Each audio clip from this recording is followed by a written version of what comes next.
ঘৰৰ পৰা দূৰত থাকিলে যিমানে মনটো বেয়া লাগে ঠিক তেনেদৰে ঘৰত যাব পাৰে মনটো খুব বেছিয়ে ভাল লাগে।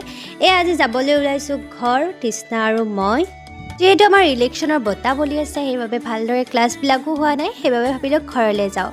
বাছৰ উইণ্ড' ছিটটো কাৰ কাৰ প্ৰিয়? মোৰ হ'লে খুব বেছি প্ৰিয়। ফাইনেলি আহি গ'লোঁ কলাইগাঁও, আৰু কলাইগাঁও ৰাস চাবলৈ কোন কোন আহিব কমেণ্টত নিশ্চয় জনাব দেই। প্ৰাইজ হোষ্টেলত থাকিলে এই সেউজীয়াবোৰ মিছ কৰা যায়। আৰু এইফালে দেখিছেনে ঘৰত আহি মই কি কৰি আছোঁ। কি কৈছা কিমান দিনৰ মূৰত দোকা পাইছোঁ মোৰ চুলিকেইটা। কি কৰি আছা? খাই থাক ভালে আছা? বগা হৈছে দেখোন। দিনাখন ধান ৰুইছিলেহে, দেখিছেনে ধান গায়েব হৈ গ'ল। আমাৰ খুৰাহঁতৰ পথাৰ। এইফালে হ'ল আমাৰ মা মালিনী, পূৰা ফুল ৰুই ফুলৰে ভৰি পেলাইছে। আৰু সন্ধিয়া হোৱাত পূৰা নাৰিকল আৰু গাখীৰ দিয়া চাহ। বহুত দিনৰ মূৰত গাইজ মিছ কৰি আছিলোঁ গাখীৰ দিয়া চাহ। এইফালে দেউতা মই আৰু ওচৰৰে খুৰা আহিছিলে। এইবিলাক লেকচাৰ মাৰি খালোঁ আজিলৈ।